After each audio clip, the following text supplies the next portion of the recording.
जय श्री राम। स्वागत है आप सब लोगों का योगशाला की एक और नई वीडियो में। और आज की वीडियो में हम बात करने जा रहे हैं योग के एक बहुत ही महत्वपूर्ण विषय के ऊपर, जिसे जानते तो लगभग सभी लोग हैं, परंतु उसका अभ्यास बहुत कम योगी करते हैं। परंतु आपकी जानकारी के लिए बता दूं कि वह कार्य बहुत ही ज़्यादा अनिवार्य है एक सच्चे और अच्छे योगी के लिए, क्योंकि हम आसनों का अभ्यास तो सभी कर लेते हैं, प्राणायाम तो कर लेते हैं, परंतु उससे पहले की क्रियाओं के बारे में हमें नहीं पता होता कि उनसे पहले क्या करना चाहिए। तो चलिए आज के विषय को शुरू करते हैं। उम्मीद है आपको अच्छा लगेगा। चलिए बता ही देता हूँ, आज का विषय है षटकर्मों के बारे में। तो आज हम देखेंगे षटकर्म क्या होते हैं, उनका महत्व क्या होता है और उनमें क्या क्या करना पड़ता है और वह क्यों ज़रूरी है। तो चलिए शुरू करते हैं।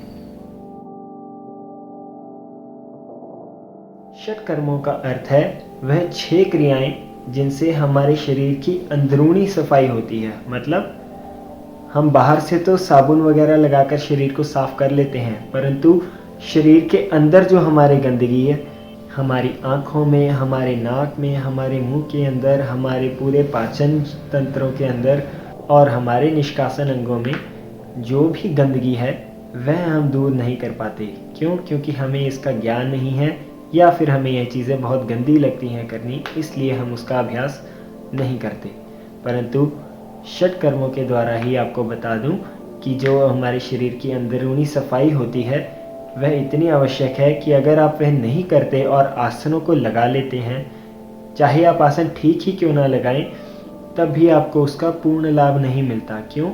क्योंकि आपके खून में, आपके शरीर के अंदर वह सारे टॉक्सिक तत्व जो हैं वह घूम रहे हैं साथ के साथ ही खून के। क्यों? क्योंकि आपका शरीर साफ नहीं है अंदर से, तो वह सारे जहरीले तत्व आपके रक्त में चले जाते हैं और वही रक्त आपका सभी अंगों में जाता है और वह अंगों को खराब करता है। तो इसीलिए षटकर्म अत्यधिक अनिवार्य हैं एक अच्छे योगी के लिए। हठ योग प्रदीपिका के दूसरे अध्याय के 22वें श्लोक में स्वामी स्वात्माराम जी ने हमें षटकर्मों के बारे में बताते हुए कहा है कि धौतिर्बस्तिस्तथा नेतिस्त्राटिकम नौलिकम तथा कपालभाति श्वेतानि षटकर्माणि प्रचक्षते। मतलब यह 6 जो क्रियाएं हैं, कौन कौन सी? धौति, बस्ती, नेति, नौली, त्राटक और कपालभाति। यह 6 क्रियाएं हमारे शरीर की अंदरूनी सफाई के लिए बहुत ही ज़्यादा ज़रूरी हैं। तो चलिए अब हम इन 6 षटकर्मों को एक एक करके समझने का प्रयास करते हैं कि इनका मतलब क्या है और इनकी महत्वता क्या है। तो सबसे पहले आता है धौति। तो पहले समझते हैं कि धौति को करते कैसे हैं और फिर इसके बाद समझेंगे कि इसके बेनिफिट्स क्या हैं, इसके लाभ क्या हैं और इसकी सावधानियां क्या हैं। तो धौति में हम एक सूती धागे से बनी हुई 4 उंगली चौड़ी और 15 हाथ लंबे कपड़े को लेते हैं और उसे अपने मुख से प्रवेश करवाकर अपने पेट तक लेकर जाते हैं। मतलब उस कपड़े को निगलते हैं अंदर। तो जब वो कपड़ा निगलते हैं तो वह सारा कपड़ा हमारे अंदर की नाली को सफाई करता हुआ हमारे पेट तक जाता है और हमारे पेट में भी जो गंद बचा हुआ है, जो अनडाइजेस्टेड फूड है या जो पच नहीं रहा है खाना, वह उसको वहाँ से साफ़ करता है। कैसे करते हैं? जैसे हमने बताया कि एक सूती धागे का कपड़ा होता है, वह कपड़ा पहले साफ़ किया जाता है अच्छे से, उसे उबाला जाता है आधे घंटे तक, फिर उसे सुखाया जाता है अच्छे से, स्टेराइल करके उसे स्वच्छ बनाकर फिर उसको गुनगुने पानी में, नमकीन पानी में गीला करते हैं और फिर उसको अंदर निगलते हैं। कई लोग इसमें सहायता के लिए घी या फिर शहद का उपयोग भी करते हैं कि थोड़ा थोड़ा शहद लगाकर उसे निगलना आसान हो जाता है, इसलिए वह घी लगाकर या शहद लगाकर उस वस्त्र को अंदर लेते हैं, धोती को निगलते हैं। और फिर वह धोती जब आपके पेट तक चली जाती है, मतलब कि जब लगा लीजिए कि 3 से 4 हाथों का कपड़ा बचा हो, तब आप उसको बाहर निकाल सकते हैं 5 से 6 मिनट तक उसको अंदर रखने के बाद। परंतु ज़्यादा देर भी नहीं रखेंगे, क्योंकि अगर गलती से वह कपड़ा अंदर फंस जाता है तब उसे निकालना थोड़ा सा मुश्किल होता है। हो जाता है परंतु वह थोड़ा सा मुश्किल होता है, उसकी भी क्रियाएं होती हैं अलग अलग करने के लिए। तो वह करके हम उसको बाहर निकाल सकते हैं। इसलिए धोती में जो है थोड़ा सा ध्यान रखना पड़ता है कि हम सही समय पर उसको निगलें और सही समय पर उसको बाहर निकाल दें, ताकि वह शरीर में रह ना जाए और वह सफाई अच्छे से कर सके। इसके लाभ बताने से पहले आपको पता होना चाहिए त्रिदोषों के बारे में। मनुष्य शरीर में 3 दोष हैं, वात, पित्त और कफ। कहा जाता है कि इनमें से अगर एक भी दोष ज़्यादा बढ़ जाता है तो वह मनुष्य को कोई ना कोई बीमारी के रूप में सामने आता है। ये कैसे हमारी शरीर में स्थित होते हैं? जो हमारी नाभि से नीचे वाला भाग है, मतलब हमारी टांगें और पैर, यहाँ पर वात दोष को जो है ज़्यादा प्रमुख माना जाता है कि इसमें वात दोष से रिलेटेड जो बीमारियाँ हैं वह ज़्यादा लगती हैं। फिर हमारी नाभि से हमारे डायाफ्राम तक, मतलब हमारी छाती से नीचे वाला भाग जहाँ हमारी पसलियाँ ख़त्म होती हैं और हमारे फेफड़े रिलैक्स करते हैं, वहाँ पित्त की ज़्यादा मात्रा रहती है, जिसके कारण हमारी जो गर्मी है शरीर की वह वहीं रहती है। वात का मतलब वायु, पित्त का मतलब अग्नि।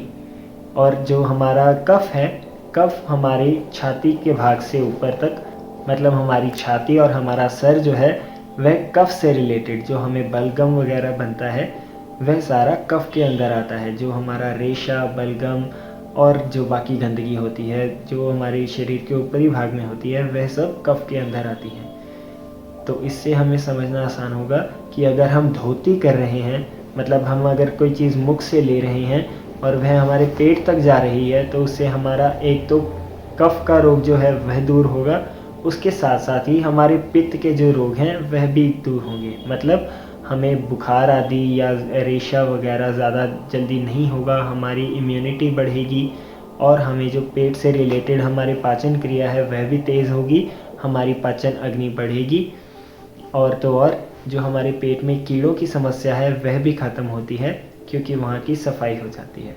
तो चलिए आगे बढ़ते हैं दूसरी क्रिया की ओर। दूसरी क्रिया है हमारी बस्ती क्रिया। बस्ती मतलब अपने निष्कासन अंग, मतलब जो हमारे मल का द्वार है, जहाँ से हमारा मल निकलता है, उस द्वार में से हम पानी का प्रवेश करवाते हैं अंदर। पहले के ज़माने में लोग किसी नदी में जाकर उत्कट आसन लगाते थे और वह वहाँ से पानी का संकोचन करते थे अंदर की ओर। तब उनके अंदर जो बड़ी आंत है उसके अंदर पानी भरने का प्रयास करते थे, वह संकोचन करते रहते थे और पानी उनके शरीर में जाता रहता था। परंतु आज हमारे पास कुछ अलग साधन आ गए हैं, जैसे कि मेडिकल कैथेटर्स होते हैं, वह हम इस्तेमाल कर सकते हैं। वह सीधा हमारी बड़ी आंत के अंदर पानी पहुंचाने का कार्य करते हैं। वह जो पानी होता है वह भी हमें रूम टेम्परेचर पे ही लेना होता है, मतलब ना ज़्यादा गर्म ना ज़्यादा ठंडा, बिल्कुल नॉर्मल तापमान से लेंगे पानी को, तब वह जो है अपना असर दिखाएगा, हमारी बड़ी आंत की सफाई करेगा। और जैसे हमारी बड़ी आंत की सफाई होगी उससे हमारा पाचन क्रिया भी बढ़िया होगी और तो और जो हमारी पाइल्स की समस्या है उसको भी वह ख़त्म करता है। तो तीसरी आती है नेति क्रिया। नेति का मतलब है अपनी ओरल कैविटी, मतलब अपने मुख, ईएनटी का भाग जो है हमारा, उस खाली जगह को हम साफ करते हैं। कैसे? कई प्रकार की नेतियाँ होती हैं। वैसे तो धोती और बस्ती भी अलग अलग प्रकार की होती हैं, परंतु आज हम जनरल बात करेंगे, इसलिए मैं आपको सिर्फ एक ही बता रहा हूँ। आगे चल के इन पर अलग अलग वीडियोस बनेंगी और आपको इनके बारे में विस्तार से बताया जाएगा। तो बने रहिए हमारे साथ, चैनल को सब्सक्राइब ज़रूर कर दीजिए ताकि आप वह वीडियोस मिस ना करें और पूरा ज्ञान ले सकें। तो अब बढ़ते हैं टॉपिक की ओर। आगे आता है नेति। नेति में क्या करते हैं? हम अपने शरीर के तापमान के बराबर पानी लेते हैं, गुनगुना पानी, नमकीन पानी, नमक जितना भी आपको अच्छा लगे आप डाल सकते हैं। सेंधा नमक डालेंगे तो ज़्यादा बढ़िया है। तो वह पानी जो है एक ख़ास तरह के लोटे में लिया जाता है। मैं फ़ोटो दिखा रहा हूँ आपको, आप देख सकते हैं। इसमें ख़ास तरह का लोटा ऐसा होता है। तो यह बर्तन जो है हम अपनी नासिका पर लगाते हैं। पहले चेक करते हैं कि कौन सी नासिका से श्वास सही आ रहा है, वहाँ की सफाई हम पहले करते हैं। कैसे? श्वास भरते हैं, अपनी उंगली को नाक के नीचे रखते हैं और श्वास छोड़ते हुए चेक करते हैं कि कौन सी नासिका खुली हुई है। जैसे इस समय मेरी बाईं नासिका खुली है, तो अगर मैं बाईं नासिका से नेति करूँगा इस समय पहले, तो वह ज़्यादा लाभदायक रहेगी और मेरी दाईं नासिका भी खुल जाएगी उससे। नेति कैसे की जाती है? अपनी बाईं ओर या दाईं ओर जिस तरफ भी आपको पानी डालना है, पहले आपको चेक करके उस तरफ को झुकना होगा। जैसे मैंने अगर राइट साइड डालना है तो मैं लेफ़्ट साइड झुक जाऊंगा, अपना मुंह खोलूंगा और मुंह से श्वास लूँगा। ध्यान रखिए आप मुख से ही श्वास लेंगे, क्योंकि अगर आपने नाक से श्वास लिया तो आपका पानी का फ्लो बिगड़ जाएगा और वह पानी आपके सिर में चला जाएगा, दिमाग में चला जाएगा, तब आपको वह दर्द करेगा, सिर दर्द हो सकता है आपका उससे। तो इसलिए पूरे ध्यान के साथ सिर्फ और सिर्फ मुख से श्वास लें और अपनी नेति को पूरा करें। कैसे? एक तरफ झुक जाएं, दूसरी ओर से हम यहाँ पर लोटा रखेंगे, पानी को धीरे धीरे बहने देंगे। थोड़ा सा पानी आपके मुख के अंदर आएगा पहले, फिर उसके बाद आपकी दूसरी ओर से नासिका से वह बाहर निकलता हुआ आपकी पूरी नली को साफ कर देगा।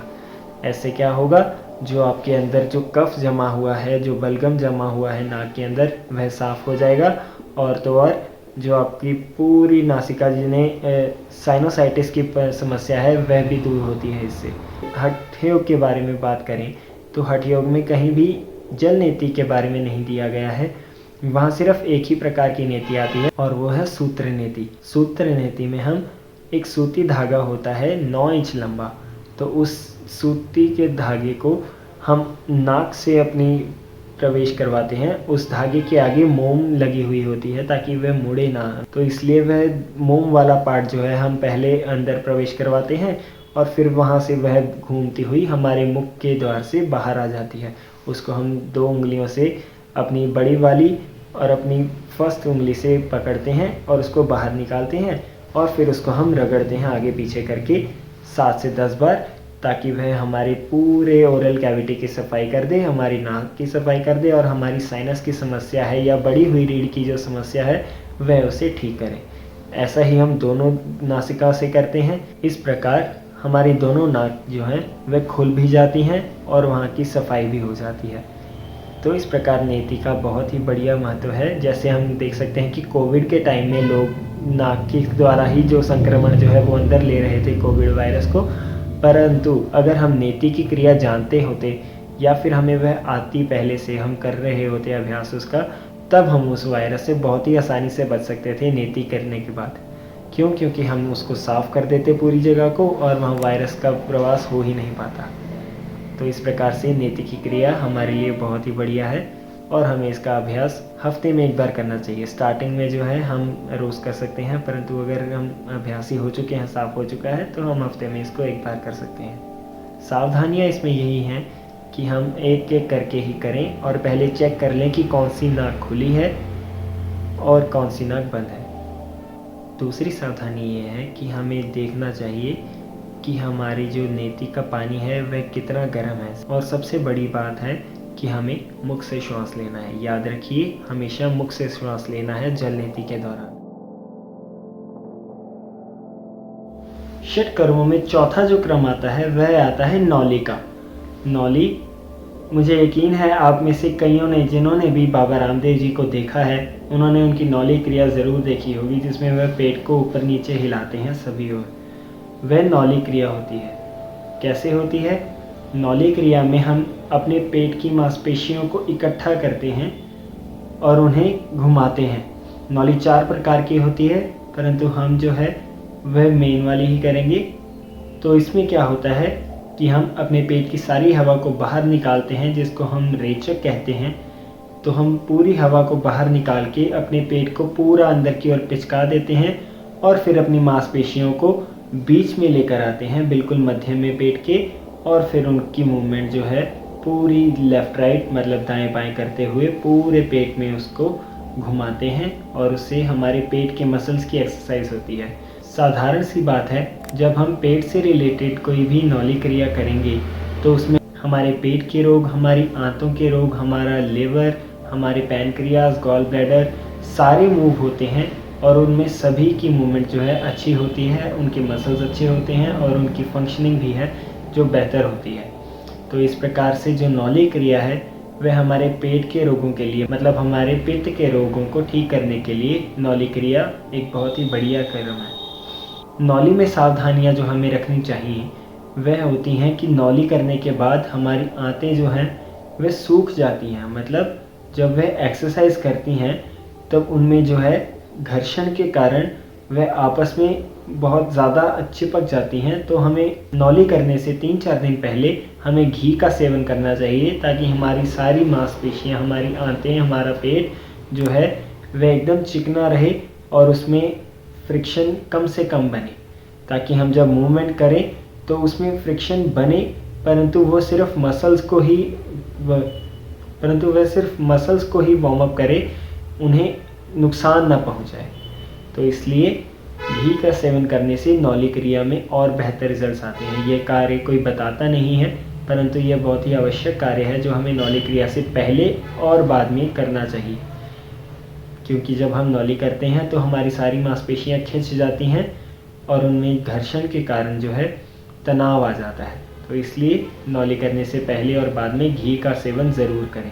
नौली का एक लाभ तो हमने बता दिया कि उसमें पित्त कम होता है। पित्त कम होने से साधारण सी बात है, जब हमारा पित्त के रोग दूर होंगे उससे क्या होगा, हमारी जठर अग्नि तेज होगी, हमारे जो आंतों के रोग हैं वह ठीक होंगे, हमारे खाने का पाचन बढ़िया होगा, और तो और हमारी जो जननांग इंद्रियां हैं, हमारे रिप्रोडक्टिव ऑर्गन्स जो हैं वह भी बेटर होते हैं इसके, और हमारी किडनीज पर भी इसका बहुत बढ़िया प्रभाव पड़ता है। चलिए अब हम बढ़ते हैं अगले कर्म की ओर।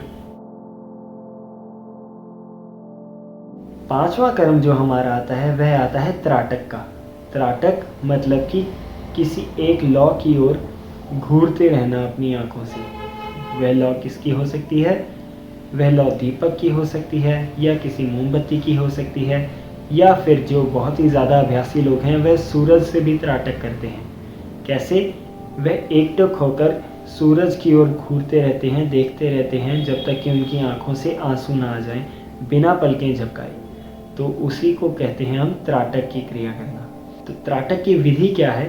त्राटक करने के लिए जो भी हमारा लाइट का सोर्स है, जो बिंदु है, वह हमारी आंखों के एकदम सामने होना चाहिए, सिंपल सीधे लेवल पर, ताकि हमें ऊपर नीचे ना देखना पड़े। हमारी आंखें पूरी खुली हों और बिल्कुल सीधा देखें। जो भी वस्तु हम देख रहे हैं वह हमसे 3 से 4 फुट की दूरी पर होनी चाहिए। सूरज के केस में ऐसा नहीं हो सकता है, तो वह पॉसिबल भी नहीं है, परंतु सूरज की एनर्जी असीम है, इसलिए उसका प्रभाव हमें फिर भी पता चलता है। त्राटक के लाभ की अगर बात की जाए तो सबसे पहला लाभ जो हमें त्राटक का मिलता है वह मिलता है हमारी आंखों की रोशनी तेज़ होती है और आंखों के रोग दूर होते हैं। जिन भी लोगों को आंखों की रोशनी कम हो रही है या नंबर बढ़ रहा है आंखों का, तो वह त्राटक का अभ्यास कर सकते हैं, जिनसे उनकी आंखों की रोशनी बेहतर होगी और उनका नंबर कम होता जाएगा। दूसरा जो हमें लाभ मिलता है त्राटक का, वह मिलता है हमारी कंसंट्रेशन, हमारे फोकस पर, हमारे ध्यान लगाने की शक्ति पर।